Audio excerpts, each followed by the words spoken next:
श्री सद्गुरुदेव भगवान की जय। जय श्री राधे श्याम। भगवान ने गीता में कहा है, ममे वांसो जीव लोके जीव भूतः सनातनः। इस संसार में जीव बना हुआ आत्मा मेरा ही सनातन अंश है। शरीर में तो माता और पिता दोनों का अंश है, पर स्वयं में परमात्मा और प्रकृति दोनों का अंश नहीं है। प्रत्युत यह केवल परमात्मा का ही शुद्ध अंश है। ममे वांसः तात्पर्य है कि जैसे परमात्मा है ऐसे ही उनका अंश जीवात्मा है।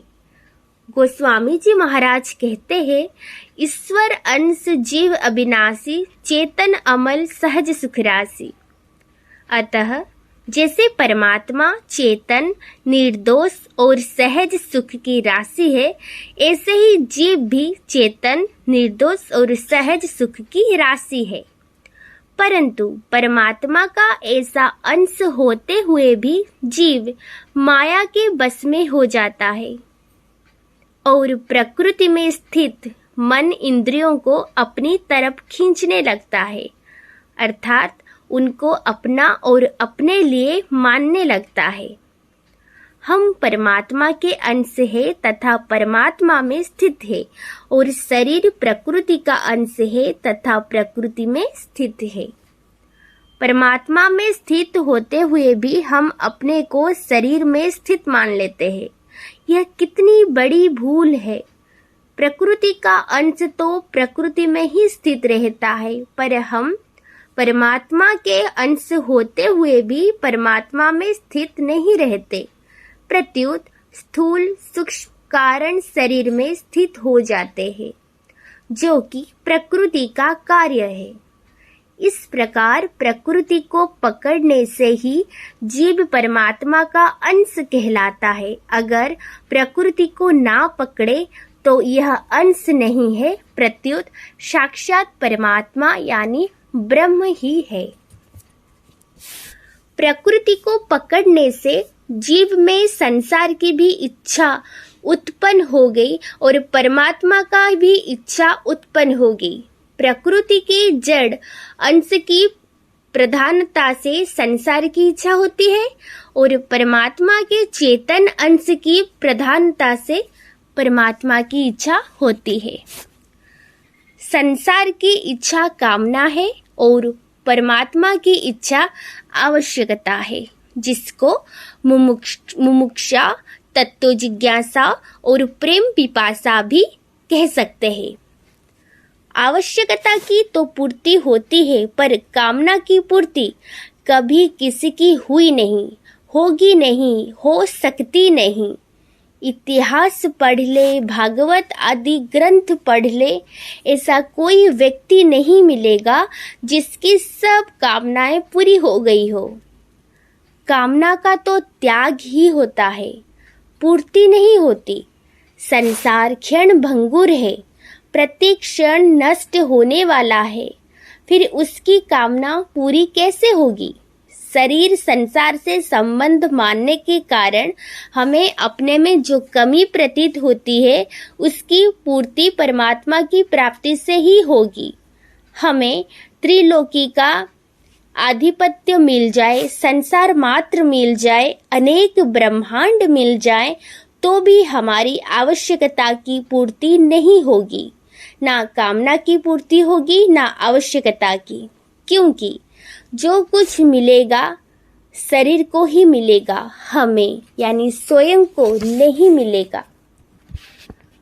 जड़ वस्तु चेतन तक कैसे पहुंच सकती है? जो जड़ वस्तु होता है वो चेतना तक कैसे पहुंच सकती है? परमात्मा के अंश को परमात्मा का ही आवश्यकता है। मेरी मुक्ति हो जाए, मेरा कल्याण हो जाए, मेरे को तत्व ज्ञान हो जाए, मैं संपूर्ण दुखों से छूट जाऊं, मेरे को महान आनंद मिल जाए, मेरे को भगवत प्रेम मिल जाए, यह सब स्वयं की आवश्यकता है। कामना का तो त्याग ही होता है, पर आवश्यकता का त्याग कभी हुआ नहीं, होगा नहीं, हो सकता नहीं। आवश्यकता की तो पूर्ति ही होती है। जितने भी संत महात्मा हो चुके हैं उनकी कामनाओं का त्याग हुआ है और आवश्यकता की पूर्ति हुई है। इसलिए गीता में कामना के त्याग पर बहुत जोर दिया गया है। जहाँ जीवन में प्रकृति के अंश को पकड़ा है, जहाँ पर जीवन ने प्रकृति के अंश को पकड़ा है, वहीं से कामना और आवश्यकता का भेद उत्पन्न हुआ है। अगर जीव प्रकृति के अंश को छोड़ दे तो कामना का त्याग हो जाएगा और आवश्यकता की पूर्ति हो जाएगी। जड़ता से संबंध विच्छेद होते ही कामनाओं का नाश और परमात्मा की प्राप्ति स्वतः हो जाती है, क्योंकि परमात्मा सब जगह नित्य निरंतर विद्यमान है। परमात्मा की प्राप्ति में संसार की कामना ही बाधक है। जड़ता को साथ में रखने से ही आवश्यकता की पूर्ति, परमात्मा प्राप्ति नहीं होती। साधन करने वाले बहुत से लोग सांसारिक कामना की पूर्ति की तरह पारमार्थिक आवश्यकता की पूर्ति के लिए भी उद्योग करते हैं, अर्थात जड़ के द्वारा चेतन की प्राप्ति चाहते हैं।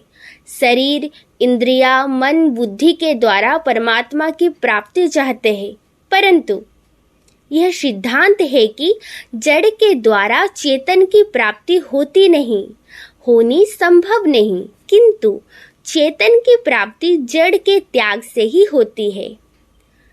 कामनाओं के त्याग से आवश्यकता की पूर्ति हो जाती है, यह नियम है।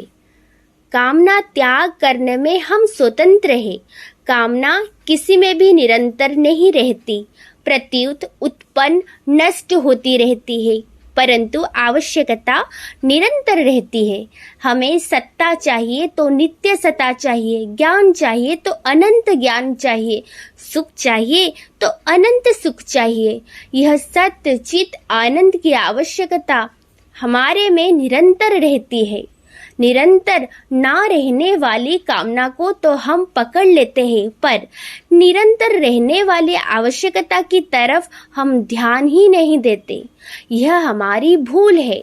अगर हम कामनाओं का त्याग कर दें तो परमात्मा की प्राप्ति हो जाएगी, अथवा परमात्मा की प्राप्ति कर लें तो कामनाओं का त्याग हो जाएगा।